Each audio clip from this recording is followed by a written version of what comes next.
porque donde está vuestro tesoro, allí también está vuestro corazón. Pregúntele al vecino, ¿dónde está tu tesoro?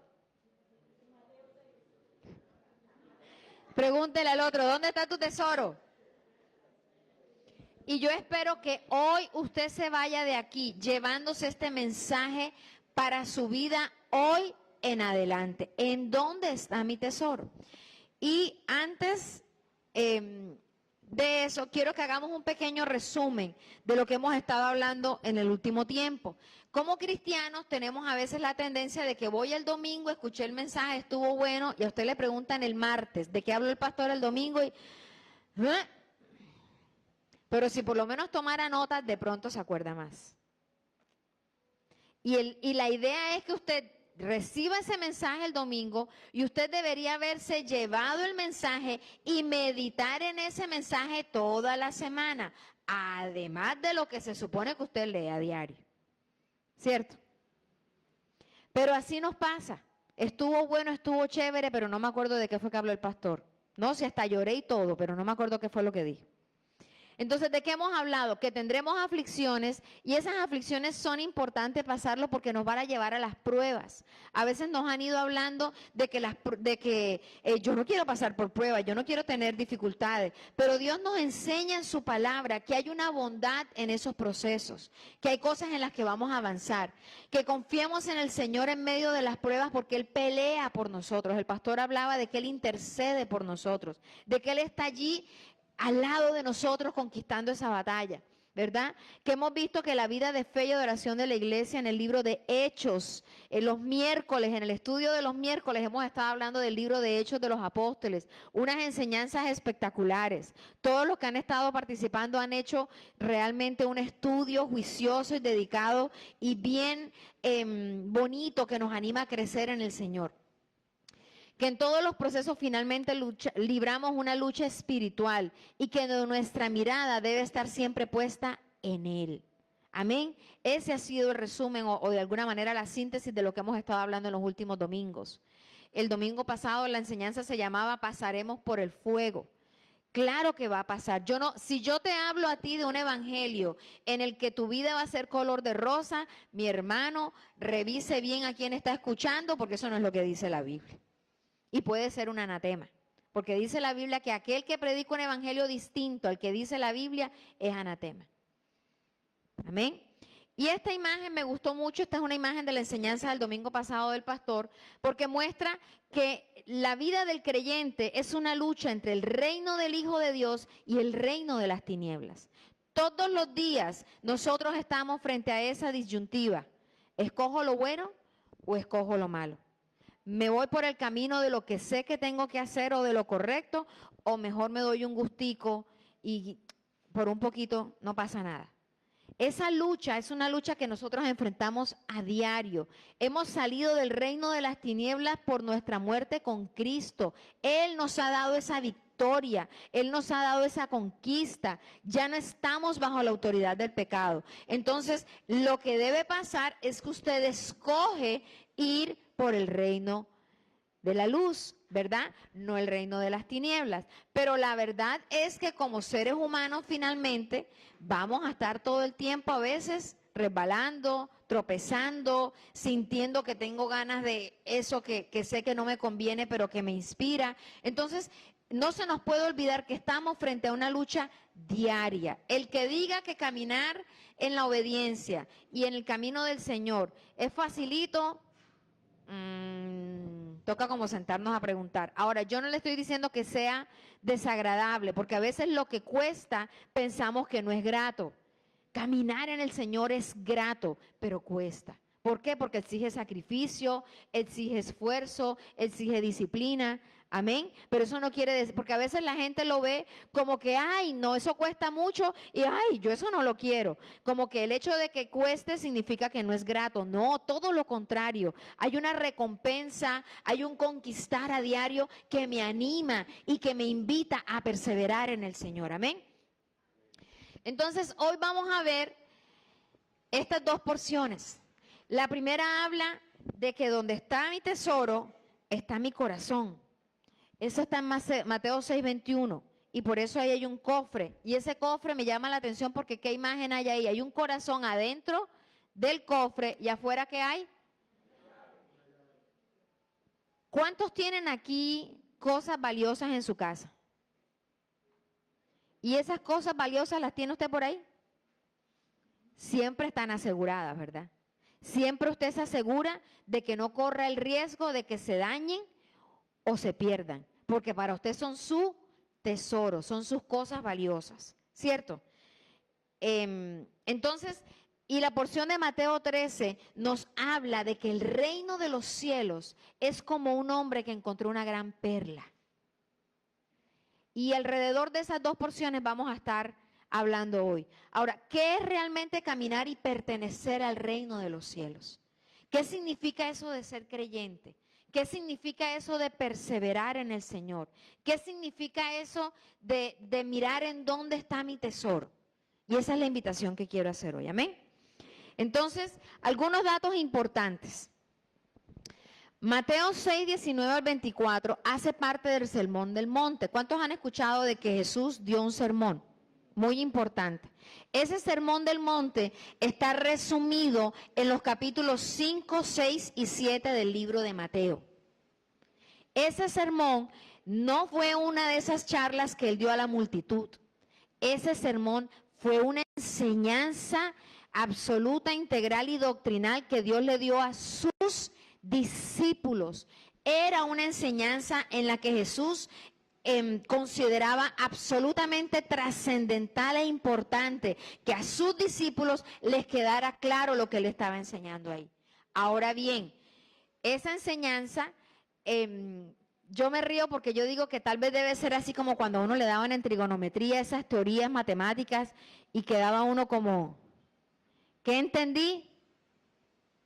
Creo que no entendí, pero ya te la dieron y tienes que caminar con esa enseñanza. Porque muchas de las cosas que Jesús enseñaba eran en parábolas y no eran fácil de entender solo con la expresión que él lanzaba. Había que profundizar en lo que él estaba enseñando. Ese sermón es conocido como la constitución de los creyentes. Si usted es de los que todavía cree que por no leer la Biblia no le va a pasar nada, déjeme decirle que es importante que por lo menos usted haga el esfuerzo de tomarse el trabajo, de sentarse a estudiar Mateo 5, 6 y 7. Yo no le estoy diciendo que no lea el resto de la Biblia. Le estoy diciendo que por lo menos de las porciones que usted tiene que tener clara, saber y entender, son estos 3 capítulos, que hacen parte de todo el Sermón del Monte. Dentro de este sermón se tratan 19 enseñanzas claves para su vida. Este es un pequeño resumen que yo hice ahí. En todo ese sermón, miren ahí el desglose de cada capítulo. Se habla de las bienaventuranzas, de la importancia de ser sal y luz de la tierra, de qué significa de que Jesús vino a cumplir la ley, no a abolirla. La enseñanza que Jesús da frente a las actitudes como la ira o el asesinato, el tema de la lujuria y el adulterio, el divorcio y el segundo matrimonio, qué significa jurar, esa filosofía que tenían en ese tiempo del ojo por ojo, el amar a tus enemigos, el dar a los necesitados, cómo orar, cómo ayudar a las personas, qué son los tesoros en el cielo, por qué no debemos preocuparnos, no juzgar hipócritamente, pedir, buscar, llamar, la puerta estrecha, los falsos profetas y el constructor sabio. ¿Usted quiere aprender de eso? ¿Qué dice la Biblia? ¿Qué me enseña Dios acerca de eso? ¿Qué debo tener en cuenta frente a todas estas vicisitudes del día a día? Entonces póngase a estudiar Mateo 5, 6 y 7. Ahora, les recuerdo, en las últimas veces que yo he intervenido acá, les he dicho que no lean la Biblia. Y si usted va por ahí, diga que sí es verdad que la pastora Milen anda diciendo por ahí que no lean la Biblia. Yo los estoy invitando a que la estudien. ¿Me está entendiendo? Porque leerla, leí los 2 versículos y ya leí. No, yo quiero invitarlo a que usted se ponga la careta del snorkeling, el tanque de oxígeno y se meta en la profundidad del Señor. Si no, lo único que usted va a ver son caracuchitas y arena, mi hermano. Pero Dios quiera que usted pueda tener la oportunidad de ver un pez loro, un erizo de mar, un caballito de mar. Esa majestuosidad que solamente usted va a tener la oportunidad de ver adentrándose en su profundidad. Amén. Amén. ¿Seguimos? Ok. Ahora vamos a leer el primer texto. Ese primer texto se llama Tesoros en el cielo y hace parte del sermón que Jesús está dando en Mateo 6.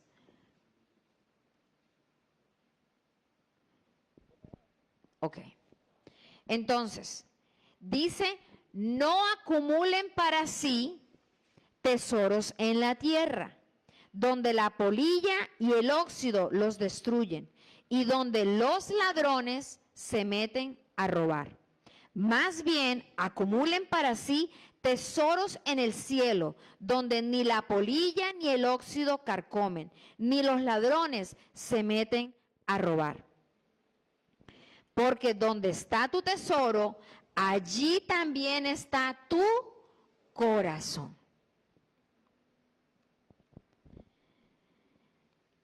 Los ojos son la lámpara del cuerpo. Por lo tanto, si tus ojos son buenos, todo tu ser disfrutará de la luz. Pero si los ojos son malos, todo tu ser estará en oscuridad. Y miren, esta frase me impresiona. Si la luz que hay en ti es oscuridad, qué densa será esa oscuridad. Nadie puede servir a dos señores, pues menospreciará a uno y amará al otro, o querrá mucho a uno y despreciará al otro. Ustedes no pueden servir a la vez a Dios y a las riquezas. Yo no sé si tú alcanzas a entender de lo que quiere hablar esto, pero esta es una porción tan poderosa. ¿Qué está enseñándonos esta porción? Jesús les está diciendo, mis amados, dejen de estar afanándose por esas cosas que creen ustedes que son importantes. Dejen de estar acumulando y haciendo tesoro de cosas que son vanas y efímeras. Más bien, busquen guardar, cuidar, atesorar esas cosas que nada ni nadie las pueden destruir, que son los tesoros en el cielo. Y me llama la atención que después de que dice eso, miren a lo que hace referencia. Los ojos, es decir, lo que para ti es importante, la perspectiva que tú tienes de la vida va a depender de esa actitud que tú tienes de observar, de deleitarte, de complacerte. Dice, los ojos son la lámpara del cuerpo. Si tus ojos son buenos, todo tu ser disfrutará de luz. Voy a ponerlo versión cotidiana. ¿Cuáles son el tipo de programas que te gusta ver?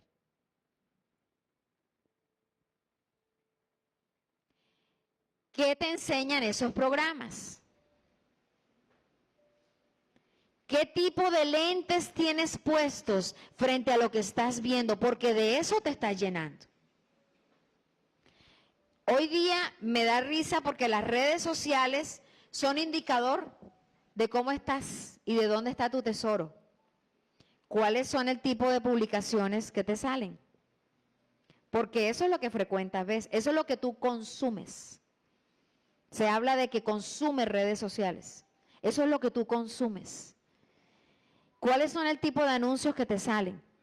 Pacho el otro día contaba que después del evento que tuvimos de una culebra que apareció en el patio de la casa, le salían puras notificaciones y publicaciones de culebra. Yo, porque tú o vives hablando de culebra o vistes 2 o 3 y eso es lo que te va a repetir. Las publicaciones son como esa probabilidad que pasa por el frente. Apenas tú las agarras, te siguen saliendo, pero si tú no las agarras, eso no te vuelve a salir. Lo mismo pasa en el Señor. ¿De qué me estoy llenando? ¿Con qué me estoy deleitando? ¿En qué me invierto? Y me impresiona porque dice, si la luz que hay en ti es oscuridad, qué densa será esa oscuridad. ¿De quién están hablando ahí? Del corazón. Pregúntele al vecino, ¿cómo andan tus ojos? ¿Cómo estás de vista? ¿Necesitas gafas? Amén. Ahora dígase, mí mismo, ¿cómo ando de ojos? ¿Cómo está mi vista? Amén. Y al final te dice, si tú estás en esta lucha de andar atesorando cosas equivocadas, ojo y no sea que lo que te está pasando es que estás tratando de servir a dos señores. O estás en el camino del bien o estás en el camino del mal. Pero tú no puedes decir que en la mañana te la pasas leyendo la Biblia y en la tarde viendo disparate. O eres de un lado o eres del otro. De una misma fuente de agua no sale agua dulce y agua salada, ¿cierto? O eres de una esencia o eres de la otra.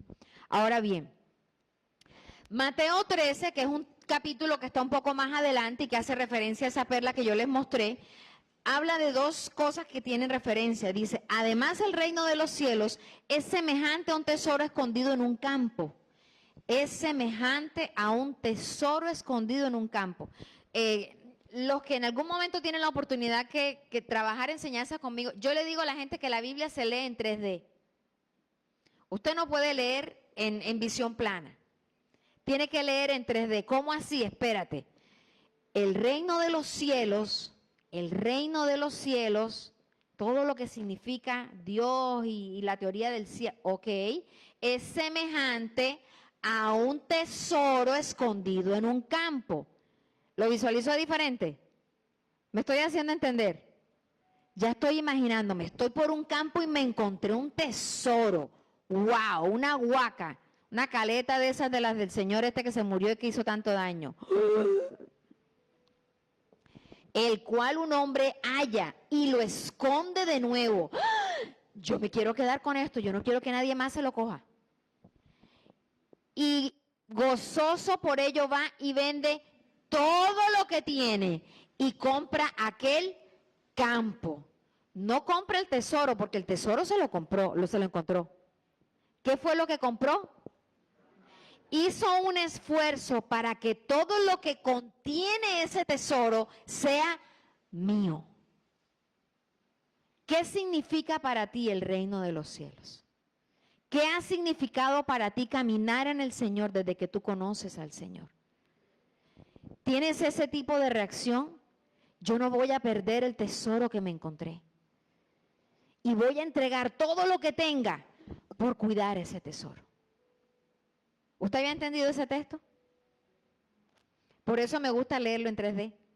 Espérate y me detengo un poquito. El reino de los cielos es similar o que se parece a un tesoro que se halla en un campo. ¿Eso cómo será? Voy por una finca, de pronto veo una cosa brillante por allá, me llama la atención y empiezo a buscar, y a medida que empiezo a buscar dónde está el brillantico me encuentro, y dice que estaba tan contento que fue y lo escondió.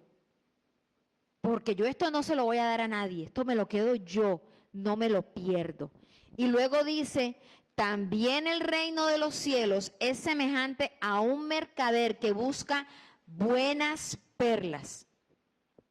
Y que habiendo hallado una perla preciosa, fue y vendió todo lo que tenía y la compró.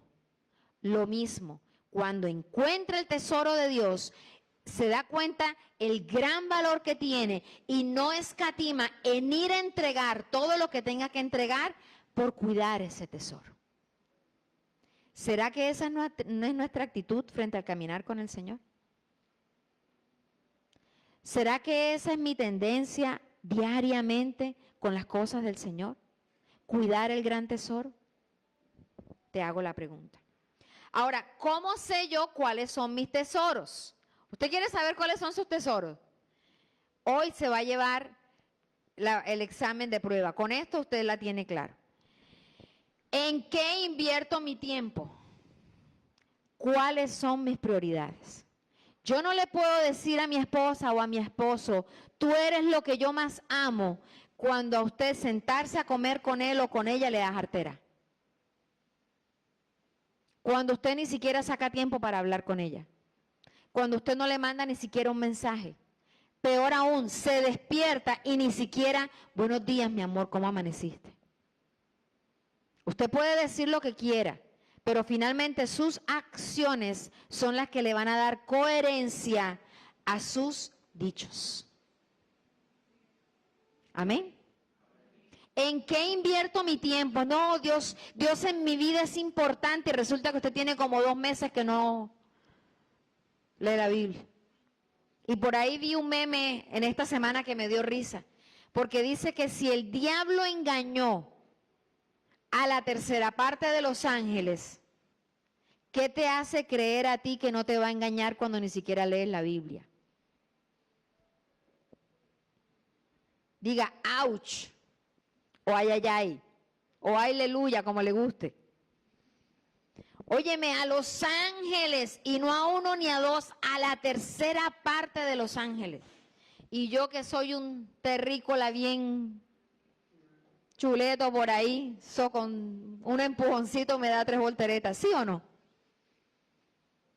Pero no, yo con esta boca digo que amo a Dios y que Dios y que Dios y que Dios y que Dios, y resulta que Dios sabe que yo amo al Señor, pero...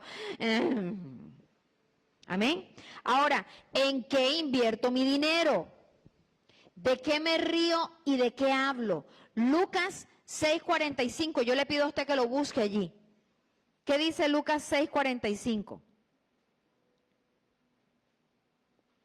El que es bueno lo es en su interior y habla de lo que tiene allí. De igual manera, el malo lo es en su interior y habla de lo que tiene allí, porque las palabras revelan lo que hay en el interior. Amén. Las palabras revelan lo que hay en el interior. ¿Cuáles son mis conversaciones? ¿Cuáles son mis maneras de pensar? ¿De qué me la paso yo hablando o peor aún, de qué me río? Yo espero que usted no sea de esos que se muere de la risa con los chistecitos verdes y doble sentido. Porque aquí dice que si usted es bueno, usted habla de lo que hay en su interior. Pero que si usted es malo, cuando usted habla, lo que se deja también ver es lo que está ahí, ¿sí o no? ¿Sí o no? Entonces, ahí tenemos 3 elementos que nos ayudan a conocer dónde está mi tesoro. ¿Usted quiere saber dónde está mi tesoro? ¿Cuáles son los tesoros de Milena? En que invierte el tiempo. ¿Cuáles son las prioridades? ¿De qué me río y de qué hablo? Ahí usted tiene otro indicador. A mí tú no me digas que amas al Señor cuando ni siquiera te veo leyendo la Biblia. A mí tú no me digas que amas al Señor cuando todos los domingos tienes una excusa para ir a la iglesia. No, pastora, lo que pasa es que iba camino a la iglesia y se me cruzó un león, entonces por eso no pude ir. Y entonces en el patio me salió un mosquito gigante y me quedé matando el mosquito y el perro, el gato, la luna, las estrellas. Y cualquier cosa es una excusa para no venir a la iglesia. Si tus acciones no respaldan tus dichos, ahí no hay coherencia. Y tú me puedes decir lo que tú quieras, pero con mis ojos yo puedo darme cuenta de lo que es cierto y lo que no es cierto. Los procesos me dejan ver lo que realmente hay en mi vida. Miren, cuando nosotros estamos frente a las diversas situaciones, tengo un jefe difícil, tengo una situación de trabajo compleja con un compañero de trabajo. Si mi reacción es, yo me voy de aquí, yo qué necesidad tengo de estarme aguantando a este tipo, huir, esa es la esencia que hay en ti. Pero si tú entiendes el propósito de Dios, si tú puedes ver, miren, cuando yo tengo una situación con una persona que hace que yo me altere, que logra que me moleste, que me contraríe, el problema no es la persona. El problema es qué es lo que está saliendo dentro de ti, que Dios te está diciendo, hay que trabajar con eso. Eso es lo que hay en tu corazón.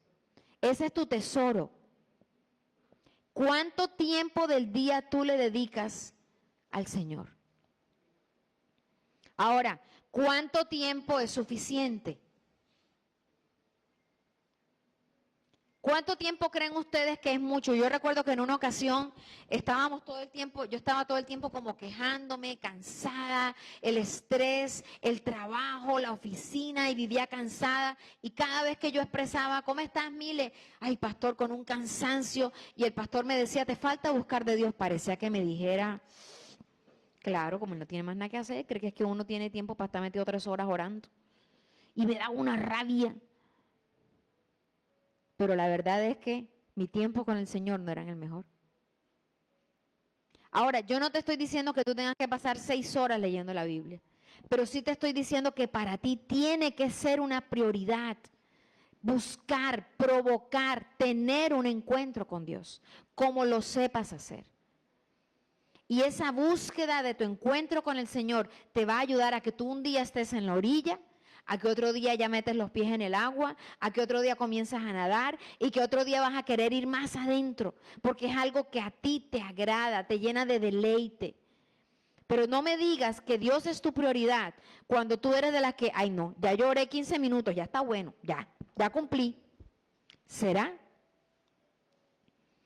Para ti es agradable cuando alguien te dice, ay Lulu, tú querías que compartiéramos un rato. Bueno, mija, ya te regalé media hora. ¿Cómo se siente usted? No me hubieras dado nada. Gracias, pues. Me quedan ganas de volver a recibir esos espacios. ¿Y cuántas veces nos las pasamos así con el Señor? O peor aún, empezamos a encontrar las 535,000 excusas para evadir lo que Dios está hablando. Ahora, ¿saben qué? Todo esto lo estoy mencionando porque realmente lo que más nos afecta y no nos damos cuenta es que nuestro corazón es engañoso. Dígale al vecino, tengo un corazón del que no se puede confiar. Dile, vecino, ¿usted sabía que mi corazón es engañoso? Dígale al otro, vecino, mi corazón es peligroso. ¿Y el suyo? ¿Y saben por qué yo tengo que recordarme esto constantemente? Porque somos los primeros en engañarnos. Y en dejarnos convencer que las excusas que estoy usando y que creo que con eso yo engaño al pastor son reales. Y quien más se está engañando soy yo misma. Y miren, y esta es una pregunta no solamente para alguien que tenga muchos años en el Señor, es una pregunta para cada persona que quiere tener una relación con Dios todos los días de su vida. A mí me costó mucho trabajo entender por qué dice la Biblia que David es un hombre conforme al corazón de Dios. A medida que yo empecé a encontrarme todos los pecados que cometió David, la clase de papá que fue, yo digo a veces, Dios mío, este hombre que tuvo de bueno, puntería, más nada. Y la puntería no fue de él, se la dio el Señor, decía yo. Pero ¿saben qué hizo que Dios pudiera llamar a David un hombre conforme a su corazón? Que fue un hombre que siempre reconoció, que en últimas muchas veces luchó, pero siempre estuvo dispuesto a decirle, Señor, sondea mi corazón. Muéstrame la maldad que hay en mí. Cuando yo me creo bueno, ay, mi madre, qué peligro. Dígale al vecino, mi corazón es peligroso. Mi corazón es peligroso. Pero dígaselo, hermano, créaselo, porque es verdad. Tenemos un corazón peligroso. Yo no me puedo confiar de que yo creo que estoy bien. Yo no me puedo confiar de que yo con lo que tengo está bien. Y bueno, aquí quiero contar un par de cosas. Y Dios va a quitar de nuestra vida todo lo que nos distraiga o aleje de Dios. Porque Dios es un Dios celoso. Pero los celos de Dios, hay algo que yo entendí que llamaba mi atención. Los celos de Dios no son el concepto de celos que tengo hoy día del mundo. Esos celos que te maltratan, que te humillan, que te pisotean, que te degradan como persona y como ser humano. Los celos de Dios es un celo que en últimas a quien más beneficia es a ti mismo. Sobre quienes mejor efecto genera ese celo es sobre tu propia vida, a diferencia del otro, que te ahoga, que te asfixia, que te exige. El celo de Dios lo que quiere es que a medida que tú conozcas a Dios más y más, tú creces, tú te expandes, tú te amplías en ese disfrutar de lo que Dios tiene para tu vida. Cuando yo conocí del Señor, yo llego a la iglesia, venía con muchas heridas en mi corazón, incluso hasta hace poco identifiqué cosas que no me había dado cuenta que están ahí. Y empecé a darme cuenta que habían unas heridas que tienen que ver con poder confiar, sobre todo en los hombres. Por diferentes motivos, los hombres que hasta ese momento había o hay en mi vida, de alguna manera fallaron. Y eso provocó en algunas acciones una actitud consciente de desconfianza, pero en otras una actitud inconsciente de desconfianza. Entonces, cuando Pacho se acerca a mí a empezar a mostrarme su interés, yo estaba como, todos son cortados por la misma tijera. Todos los hombres son igualitos. Nada más sirven para colgarlos en una puntilla. Y todas las expresiones esas que usted escucha y que usted sabe.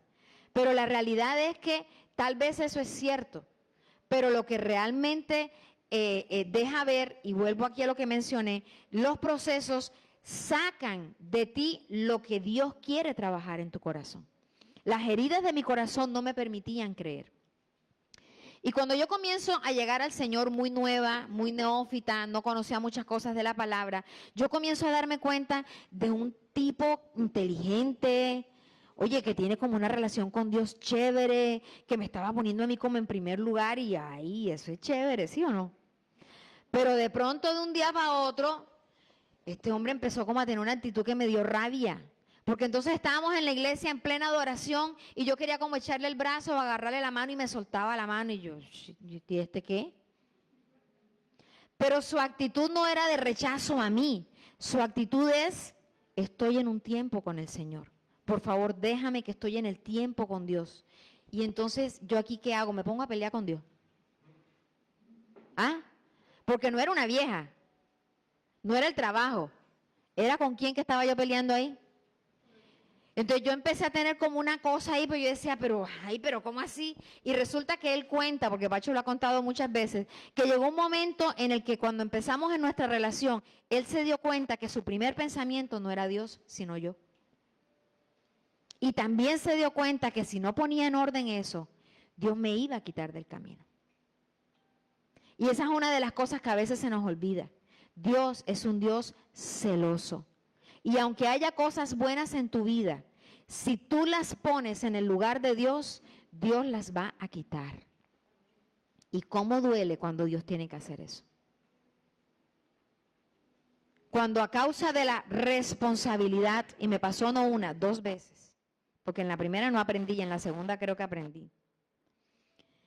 Cuando tú no eres capaz de poner en el orden correcto a Dios y por responsabilidad te vuelves trabajólico, tiene Dios que decir, va a tocar echarte una ayudadita, porque tu orden de prioridades no está bien.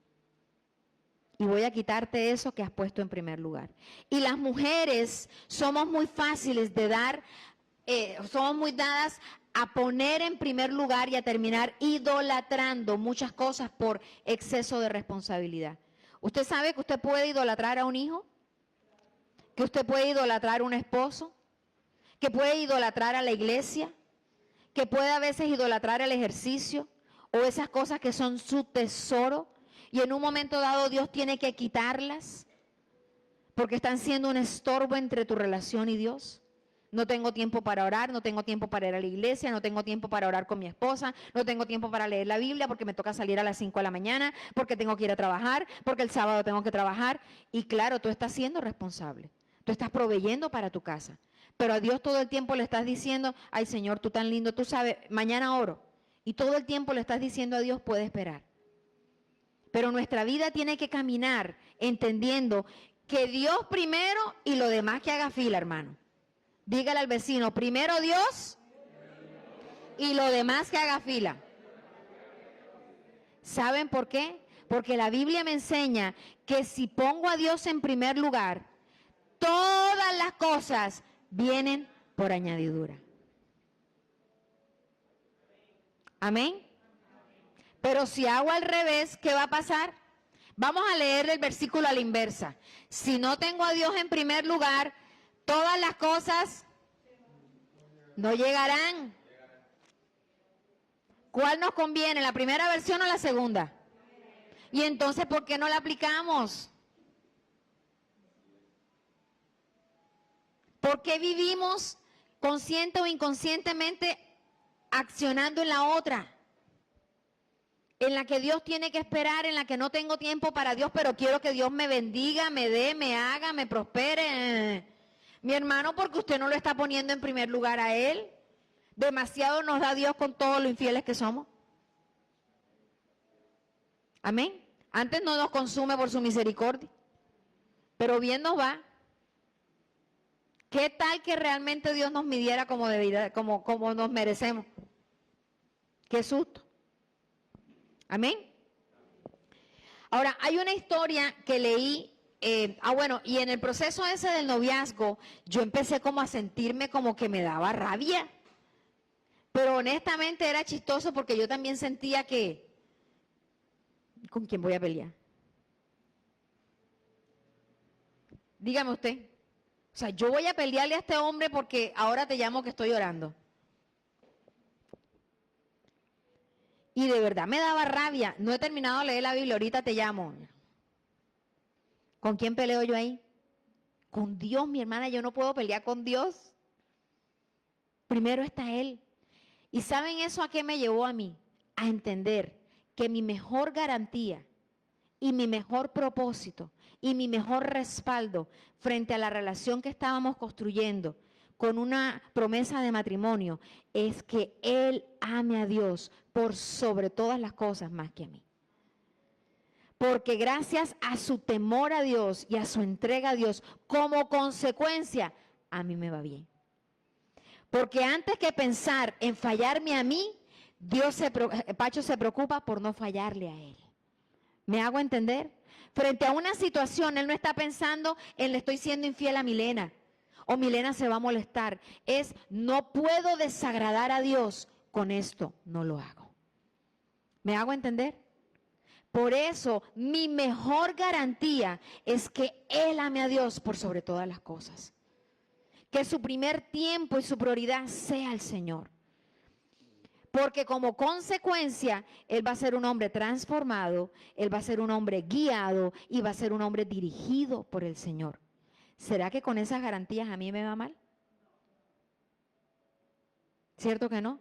Y qué chévere es cuando tú estás bravo con el esposo y te vas a pelear allá con Dios y a ponerle quejas del marido. Y Dios te dice, la que está equivocada es usted.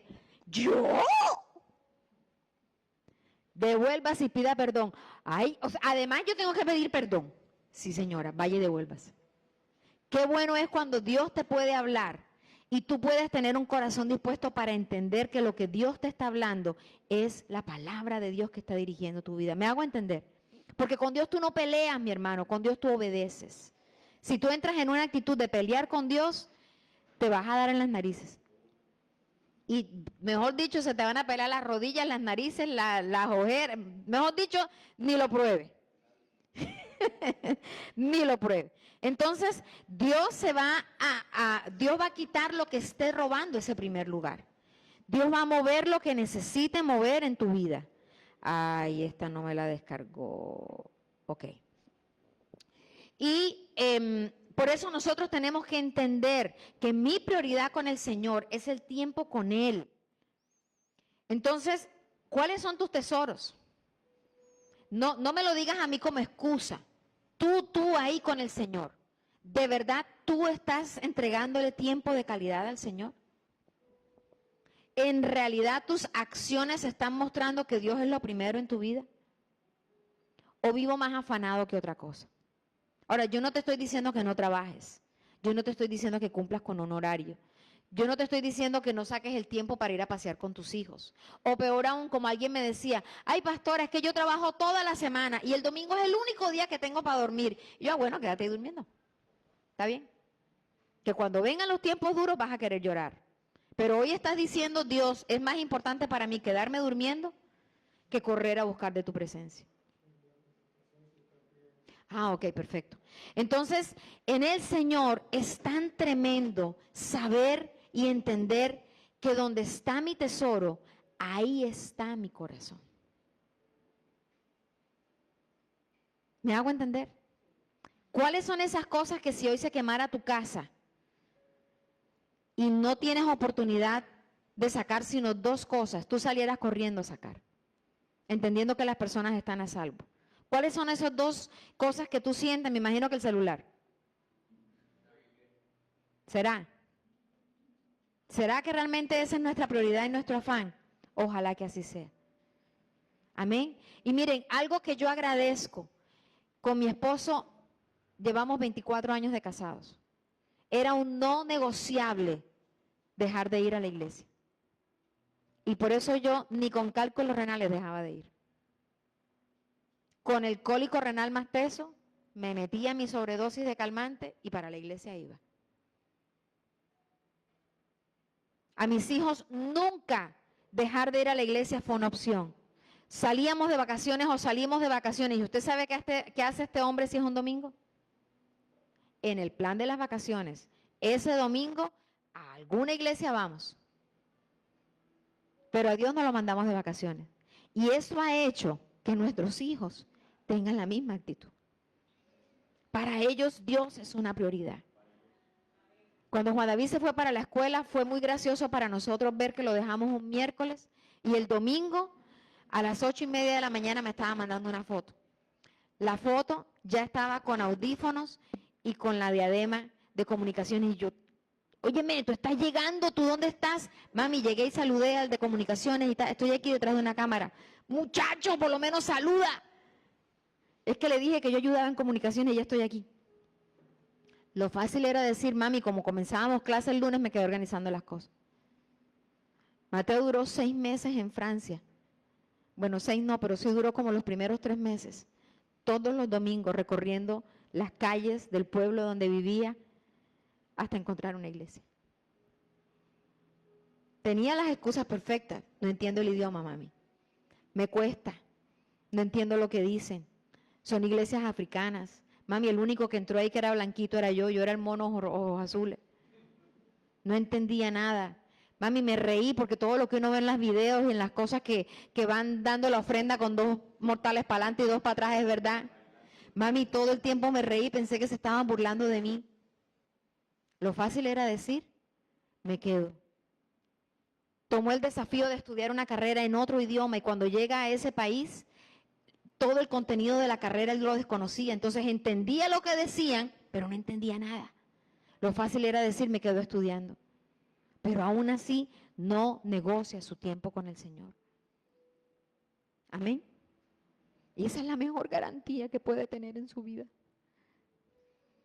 Mi amado, deja de estarle justificando o responsabilizando a otro que porque tú no me llamaste, que porque tú no me dijiste. Tú, lo que Dios nos dice es, tú ama al Señor con toda tu mente, con toda tu alma y con todo tu corazón. No es si tu esposa lo hace. Y les voy a decir algo que espero que no lo tomen a mal. Yo creo que nosotros somos de los pastores sinvergüenzas que niñamos tanto a la gente. Hay tantas iglesias donde uno oye que a uno ni lo llaman. Este es un hombre que pasa lista todos los domingos en la iglesia. O que alguien me diga que no le mandó un mensaje en la tarde cuando le pregunta, ¿por qué no viniste? ¿Y saben qué? Esa no es su responsabilidad. La responsabilidad de él es predicar y traer una palabra. La tuya es venir a recibirla. Pero no, a ti no te importa llegar tarde, llegas a las 11:10, a las 10:20. ¿Será que realmente es tu prioridad? Yo no digo que no haya situaciones, pero ¿qué les enseñas tú a tus hijos? Que fácilmente pueden negociar la ida a la iglesia, que cualquier cosa es una razón suficiente para que sea un obstáculo. Yo no estoy diciendo que tú te vuelvas religioso y que creas que porque hay un domingo que no pudiste ir te vas a condenar. Yo no estoy diciendo eso. Estoy diciendo que caminar en el Señor es algo que me deleita, que es un agrado, que es un placer para mí. ¿Sabes por qué? Porque Él es mi prioridad. Porque Él es mi tesoro. Cuando mi segundo hijo nació, que nació enfermo, y que estuvo tan grave. Yo recuerdo que yo le dije al Señor ese tercer día cuando Juan David le dio los 3 paros respiratorios, si yo tengo que enterrar a mi hijo aquí, yo lo entierro. Pero yo no voy a cerrar mi boca para hablar de lo bueno que tú eres. Y sigo predicando el evangelio, Señor. ¿Qué tiene que quitarte el Señor para que tú reacciones? El pastor nos hablaba de Job la semana pasada. Dios mío, que Dios me guarde a mí de una cosa de esas. Yo no sé si pueda resistirlo, pero la palabra nos enseña, y hay un versículo que dice, que no tenga tanto que me olvide del Señor, ni tampoco que reniegue de su nombre. Es fácil desconectarnos del Señor cuando las cosas van bien. Es fácil confiarme cuando todo marcha bien. Ya no necesito del Señor. Pero cuando las cosas se aprietan, cuando las cosas me faltan, puedo entonces entrar en una actitud de queja, de frustración, de reclamo, de angustia. Y tengo que buscar un culpable. Y se me ocurre que puede ser Dios también el de la culpa. Por eso la Biblia nos dice que no tenga tanto que me olvide de Dios, ni tampoco que reniegue de su nombre. Pero que Él sea mi prioridad. Y hago unas preguntas en la presentación, en la transmisión. Hay un triángulo, y yo les voy a pasar la imagen. Es un triángulo de prioridades. Pastor, entonces, ¿cuál es mi prioridad? En el orden de prioridades del creyente, primero debe estar Dios. Luego, tu familia. Mujeres, cuando se habla de familia, dentro del concepto de familia, primero está el esposo, no los hijos.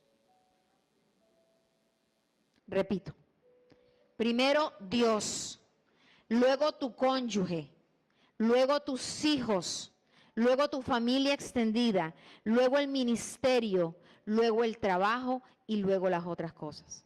No quiere decir que tú no le dediques tiempo a cada cosa, pero si tú a lo que más tiempo le estás dedicando es al ejercicio o al deporte, realmente ¿cómo es el equilibrio que yo tengo? Ahora, peor aún, yo te pregunto, oye Gigi, hace rato que no te veo el domingo en la iglesia, óyeme, y además se molesta. Oye, pero es que friega, no puede uno dejar de ir un domingo porque... Quien se está perjudicando no soy yo, eres tú, mi amado. Quien más se beneficia no soy yo, eres tú. Cuando tú le enseñas a tus hijos que es la prioridad. Amén. Así que de verdad que el Señor tiene que hacer una obra redentora en nosotros. En estos días me llegó, por lo menos, miren, el Juan David ese, eso es un peligro hablar con él de la Biblia. Qué muchachito que le sale a uno con todas las respuestas del mundo. Yo ya pienso para ver qué le digo para refutar cuando estoy hablando con él de la Biblia. Y no lo digo a modo de chiste. Qué gozo, porque la palabra me enseña que con qué guardará el joven su camino, con guardar su palabra en mi corazón. Esa es mi tranquilidad ahora que va a estudiar a la universidad. Esa es mi tranquilidad, que a pesar de que va a un ambiente que sé que es pesado por la carrera que ha escogido, de que él no va a ser fácilmente influenciable por otros. Por el contrario, yo espero que él sea luz en medio de la oscuridad. Amén. Así que preguntas para reflexionar. ¿Cuáles son esas cosas que me incomodan y que Dios quiere cambiar en mi vida? ¿Cuáles son esas cosas con las que yo me altero, con las que yo me molesto, con las que yo me incomodo? ¿Sabes qué? No pienses que el problema es la vecina, doña Marta, que me huela la tapa, o mi esposo. No, revisa por qué yo estoy teniendo este tipo de reacción. ¿Qué es lo que hay dentro de mí que me provoca este malestar? Eso es lo que Dios quiere que trabajes. Porque el motivo no es que mi esposo es desordenado. Miren, yo soy una iracunda y psicorrígida en recuperación. Suena un poco exagerado, pero no estoy exagerando. Yo no sé si a usted le ha pasado, pero yo era del tipo de persona que si llegaba a un lugar y veía un cuadro torcido, hasta que no me paraba y arreglaba el cuadro, no estaba en paz. Que si estoy en un sofá y el cojín estaba torcido, yo tenía que pararme a recoger el cojín. Y mi paz dependía del entorno, no del Señor. Y darme cuenta que el problema no es el desorden de la vecina o el reguero de mis hijos, sino que en mi interior había unos elementos que fueron dañados y que Dios necesitaba restaurar para que, a pesar de que el orden y la organización son buenas, no sean lo que sostiene mi vida. ¿Me hago entender?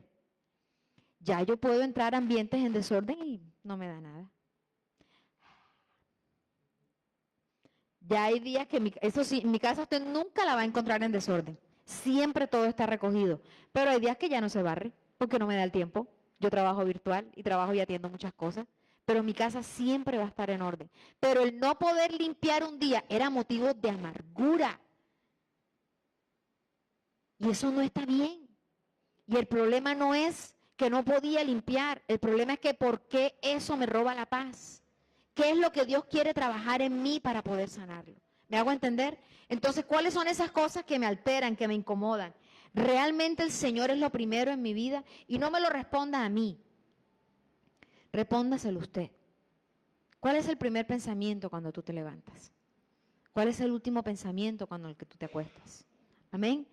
¿Cuáles son mis excusas para vivir en el primer amor? Miren, el primer amor no es la ilusión del adolescente, aquel que se enamoró de un muchachito. El primer amor es que esa es tu prioridad en tus amores. Dios ocupa el primer lugar. El primer amor no es una experiencia única que no se repite, como algunos creen que cuando la Biblia dice de que volvamos al primer amor es como algo que perdimos. El primer amor no es algo que debemos perder, es algo en lo que debemos permanecer. Amén. Yo entiendo que el mayor beneficiado o perjudicado soy yo y mi familia. Miren, a mí, que lo digan algunos, sí, no, Doralba. A mí me dicen la excusa 23 y creen que yo me la creí. No me importa, vuelvo y le friego la vida. ¿Por qué no viniste? ¿Qué te pasó? No te veo. Y porque nosotros nos dejamos distraer por las cosas. Y yo no estoy diciendo que no haya un día que suceda algo realmente trascendental. Pero de verdad, ¿cuántas de las veces que he dejado de ir a la iglesia? Y la iglesia no es la que te va a dar la salvación, mi amado. Pero la iglesia es un canal por medio del cual Dios te mantiene en conexión con su cuerpo. Amén. La conexión con Dios te la va a dar tu intimidad diaria, tu lectura de la palabra, tu tiempo a solas con el Señor. Pero la iglesia es otro instrumento en el que Dios te usa para restaurarte. Yo estoy siendo oidor o también estoy siendo hacedor de su palabra. Escuché el mensaje, chévere, bonito. Bueno, ¿qué voy a hacer? ¿Cómo voy a aplicar y a practicar esto que hoy Dios me está hablando? Y esta pregunta me parece que es clave. ¿Yo anhelo más de Dios o con lo que tengo está bien? No, ya yo oré hoy 10 minutos, ya cumplí con el Señor. Ya leí. Me escuché una prédica, pastor, ¿de quién? Ay, de un pastor que no sé quién y no sé qué más. Tú ni conoces el testimonio de ese hombre. Tú ni sabes qué doctrina tiene esa persona. Pastor, no crea, yo estoy oyendo Biblia, pastor. ¿Realmente yo deseo más del Señor? ¿O soy de los que siento que con lo que estoy dando estoy bien? Porque si tú eres de los que tiene esa sensación, es momento en que le digas al Señor, revísame, escudriñame y mira si hay en mí camino de perversidad. Amén. Así que, ¿dónde está tu tesoro? ¿Cuáles son esas cosas que son importantes para ti? ¿Realmente el Señor se ha vuelto en mi primer lugar? Y a veces nosotros quisiéramos justificar, ay, si yo sí voy a la iglesia, pero fulano ni vaya, él no le dice nada y a mí sí. Mi hermano, tu asunto es tú y Dios, el otro allá él. Y quiero cerrar con una historia que escuché esta mañana y con esto espero que me capten lo que quiero compartir hoy. Mi intención hoy es que hagamos un pare y revisemos por qué no estoy creciendo, por qué no me estoy expandiendo. Esaú hace algunos meses habló del avivamiento y el avivamiento no comienza en la plaza del pueblo con muchas personas, comienza de manera particular en mi vida. Amén. Y este es un hombre que se llamaba Yusuf el Terrible Turco. Fue un hombre en los años 1800, muy acuerpado, muy fornido, fue famoso, era luchador, pero resulta que Yusuf era un hombre imbatible. Y él fue cada vez ganando y conquistando más en ese ambiente de no sé si era lucha libre o boxeo. Y él tenía una debilidad. La debilidad de Yusuf es que le gustaba el oro. Y en ese tiempo, parte de las ganancias de esas peleas se lo pagaban en monedas de oro. Y él fue acumulando las monedas de oro. Y encontró en algún momento un cinturón tipo, no sé, me imagino como un tipo canguro o algo así, donde él empezó a acumular sus monedas de oro. Y llegó un día en que él hizo el anuncio que se retiraba de la pelea y regresaba a su país. Y tomó un barco camino a Turquía.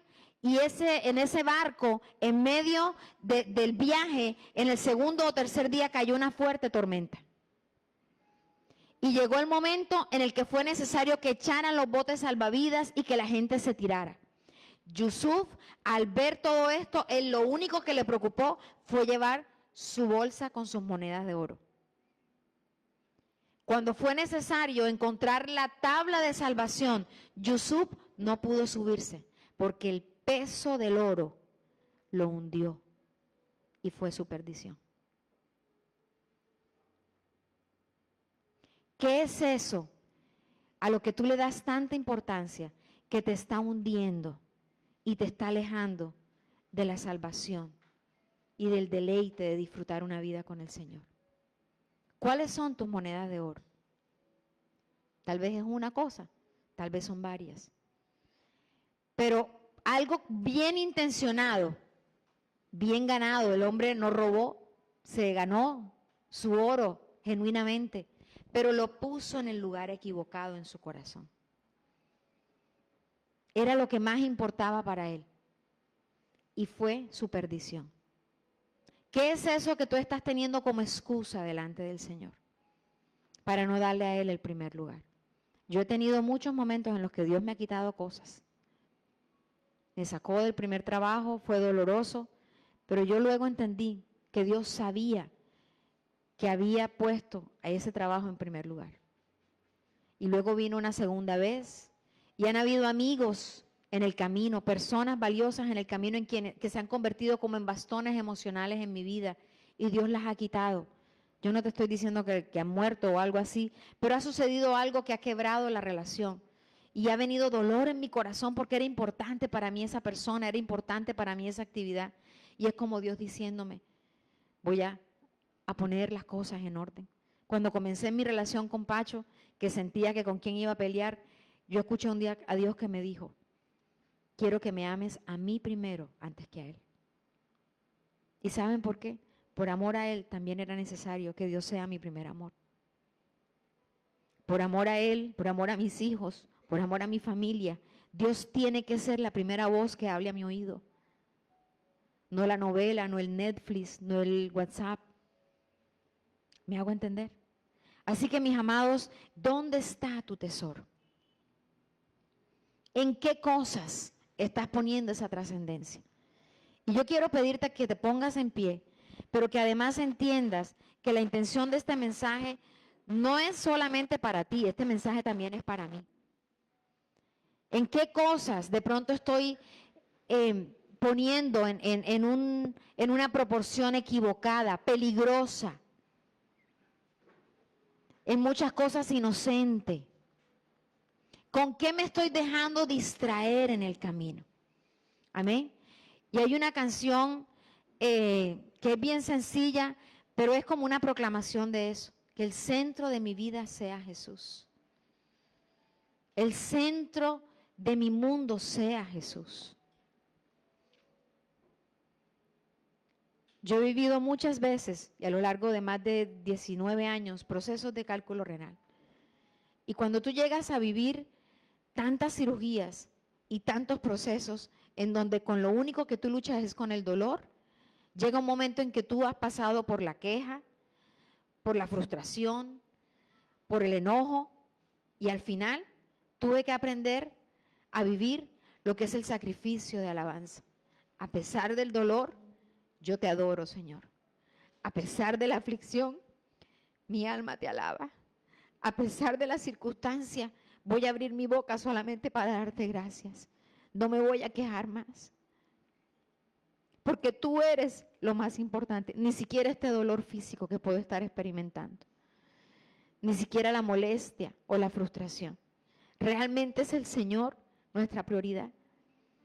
Él es nuestra prioridad.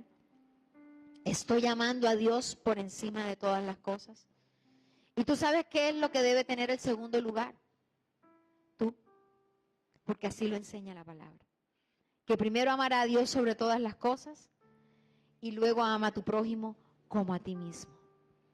Amén. Pero tus acciones tienen que manifestar y revelar eso.